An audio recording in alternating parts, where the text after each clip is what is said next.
अल्लाह जे रसूल फरमायो क़यामत खां अॻु में कूड़े के सचो, सचे के कूड़ो सम्झो वेंदो। कूड़े के छा सम्झो वेंदो? ॾाढियां ॻाल्हायो। जेको घणा कूड़ हणंदो घणो सचो, जेको थोरा कूड़ हणंदो उहो वरी बहरहाल अल्लाह ताला मां जेको कूड़ ॻाल्हाइण में जेको माहिर आहे न, अॼुकल्ह इज़त बि हुनजी आहे। जेको ज़ुबान दराज़ हुजे, कूड़ ॻाल्हाइण में माहिर हुजे, किटकियूं मिटकियूं करण में माहिर हुजे, पोइ कहिड़े बि क़बीले सां हुनजो तालुक़ु हुजे, पोइ उहो माहिर हूंदो। हालांकि कूड़ त ख़ुदा जे अज़ाब जो सबबु आहे। ॻाल्हि सम्झ में आई आहे न? अल्लाह तबारक व तआला सभ खां वधीक कावड़ी न कूड़े माण्हू जे मथां करे थो पियो। कूड़ ख़ुदा खे पसंदि ई कंहिं क़िस्म जो न आहे। हिकु रिवायत जे अंदरि आहे, कूड़ो माण्हू जॾहिं कूड़ ॻाल्हाईंदो आहे न, कूड़, पोइ उनजे मुंहं मां धप निकिरंदी आहे। छा निकिरंदी आहे बाबा? धप। उहा धप एतिरी हूंदी आहे जो हे ॿ जेके फ़रिश्ता वेठा आहिनि, जंहिंखे तव्हां सां किरामन कातिबीन चयो वेंदो आहे, ॿ हिकिड़ा फ़रिश्ता आहिनि, हिकिड़ो हे सॼे पासे खां, हिकिड़ो, पोइ हुनजे कूड़ ॻाल्हाइण जे करे उन्हनि जे मुंहं मां धप निकिरंदी आहे। उन धप निकिरण जे करे कुझु वक़्त जे लाइ फ़रिश्ता उथी वेंदा आहिनि, इहा धप ख़तमु थिए त असां पोइ वञी विया। ॻाल्हि सम्झ में आई आहे न? त बहरहाल रसूलुल्लाह सल्लल्लाहु अलैहि वसल्लम फरमायो क़यामत खां अॻु में कूड़े माण्हू खे सचो ऐं सचे माण्हू खे कूड़ो। अॼु आहे इज़त कूड़े माण्हू जी, आहे इज़त मुनाफ़िक़ ऐं ठग माण्हू जी। सचे माण्हू खे को सुञाणे न त अल्लाह ताला माफ़ फरमाए। अल्लाह जे रसूल फरमायो कबीले जो अॻवान मुनाफ़िक़ हूंदो। मुनाफ़िक़ कबीले जो अॻवान। बाबा माते नाराज़ थियण जी ॻाल्हि न आहे।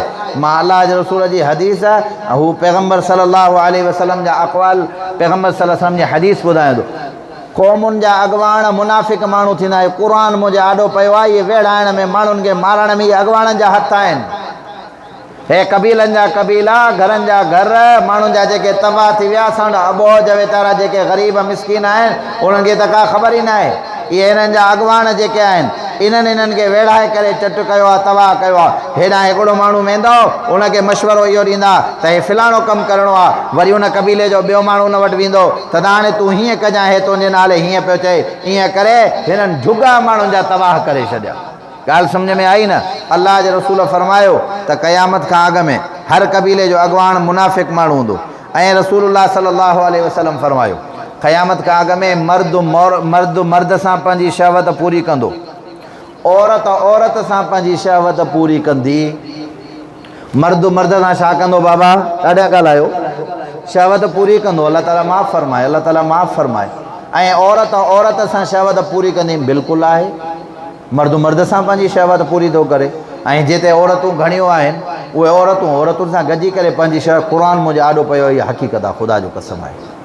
पोइ हाणे अल्लाह जो अज़ाब त ईंदो नी, पोइ त क़यामत वारो मामिलो त थींदो नी। लिवातत वारो फ़ेल एॾो कसीर थी चुको आहे, एॾो घणो थी चुको आहे। हालांकि हज़रत अली साईं फरमायो जॾहिं मर्द सां पंहिंजी शहवत पूरी थो करे न, त पोइ जंहिं जाइ ते उहो मर्द वेठो आहे, 7 हिसा ज़मीन हेठि अल्लाह जे ग़ज़ब जे करे, भव जे करे, ख़ौफ़ जे करे 7 गज़ ज़मीन ख़ुदा खां हेठि वञी करे पनाह घुरंदी आहे। ख़ुदा मूंखे हिन खां पनाह अता फरमा। उहो माण्हू त मां चवंदो माण्हू ॾिसण जे लाइक़ु ई कंहिं क़िस्म जो न आहे। दहरियो माण्हू आहे, बदमाश माण्हू आहे। ऐं उनजे लाइ जेका सज़ा तजवीज़, हूअं त रियासत जो कमु आहे, जेका सज़ा उनखे ॾे, रियासत जी मर्ज़ी आहे, कोर्टूं आहिनि, कानून आहिनि, हुकूमत आहे, जंहिं उहा उनजी मर्ज़ी आहे।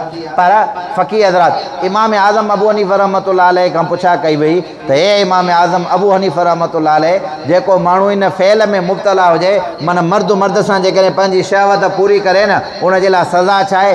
चई गंदो बदबूदार हिकिड़ो कमिरो हुजे, उन गंदे बदबूदार धप वारे कमरे में उनखे बंदि करे, न मानी ॾिजे न पाणी ॾिजे, हिते सिसकी मरी वञे।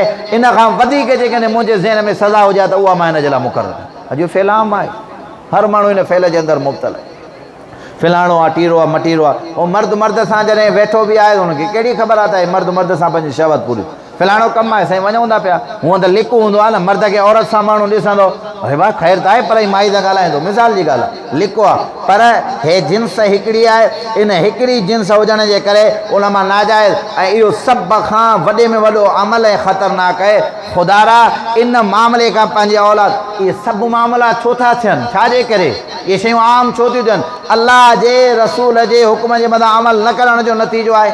तव्हांजो पुटु 16 सालनि जो नौजवान थी वञे, शादी कराए छॾियो, हाणे हुनखे ज़रूरत ई न पवंदी। तव्हांजो छोकिरो 30-35 सालनि जो आहे, और जॾहिं ॾकंदो मिर्गी वठंदड़, पोइ हुनखे शादी कराईंदो। पोइ वरी भॼंदा मौलवियुनि ॾे साईं तावीज़ त ॾे या ॿारु नथो थिए अड़े 15 साल जाठाणी तो वारो छोरो ख़तमु थियो हाणे काॾों हुनखे ॿारु थींदो काॾों हुनखे औलाद थींदी माई 40 सालनि जी थींदी पौधा वञी करे परणायो उहा ॾकड़ी करे ख़तमु इहो अंग्रेज़नि जो यहूदियुनि जो नसारनि जो ईसाइनि जो रवाजु आहे मुस्लमान जे लाइ हुकुम छा आहे छोकिरो बालिग़ थी वञे निकाह करायो छोकिरी बालिग़ थी वञे हुनजो निकाह करायो असां अमल जे करे नथा कयो त पोइ इहे आम शयूं थींदियूं तव्हां असां केरु आहियूं जेके इन्हनि शयुनि खे बंदि करे सघूं बहरहाल रसूलुल्लाह सल्लल्लाहु अलैहि वसल्लम फरमायो मर्द सां पंहिंजी शहवत पूरी कंदो औरत सां पंहिंजी शहवत पूरी कंदी अल्लाह जे रसूल फरमायो मस्जिदियूं त वॾियूं हूंदियूं पर दिलियूं वीरान हूंदियूं अॼु आहे या न आहे ॾाढा हंधि ॻाल्हायो मस्जिदियूं ॾिसो केॾियूं वॾियूं वॾियूं मस्जिदियूं इबादत करण वारा 10 ॼणा 15 ॼणा 12 ॼणा 13 ॼणा होटलुनि ते वञो ऐं ॿाहिरि गोए ते वञो या अलाह ताला माफ़ फरमाए पतन वारी जाइनि ते वञो जुआ वारी जाइ ते वञो हज़ारे माण्हू तव्हांखे मिलंदा मस्जिदियूं वॾियूं वॾियूं ज़बरदस्त ठहियल आहिनि पर वीरान आहिनि असांजा घर अल्लाह जी मोहबत खां वीरान आहिनि रसूलुल्लाह सल्लल्लाहु अलैहि वसल्लम फरमायो आबाद जायूं वीरान थींदियूं वीरान जायूं आबाद थींदियूं जेके आबाद जायूं उहे छा थींदियूं वीरान थींदियूं ऐं जेके वीरान जायूं हूंदियूं उहे छा थींदियूं आबाद थींदियूं आहे बिल्कुलु हाणे ॾिसो फ़लस्तीन जे अंदरि इहो बमबारी वग़ैरह हले थी अलाह ताला माफ़ फरमाए इहे इलाइक़ा सभु जो सभु वीरान थी विया इहे वीचारा वञी वरी वीरानी में किथे वेंदा उते आबादी कंदा जेको हुज़ूर चयो आहे 1400 साल पहिरीं बिल्कुलु पंहिंजी अखियुनि सां ॾिसंदा थिए थो अलाह खां दुआ आहे अलाह अमल जी तौफ़ीक़ अता फ़रमाए रसूलुल्लाह सल्लल्लाहु अलैहि वसल्लम जे हुक्मनि जे मुताबिक़ ज़िंदगी गुज़ारण जी तौफ़ीक़ अता फ़रमाए।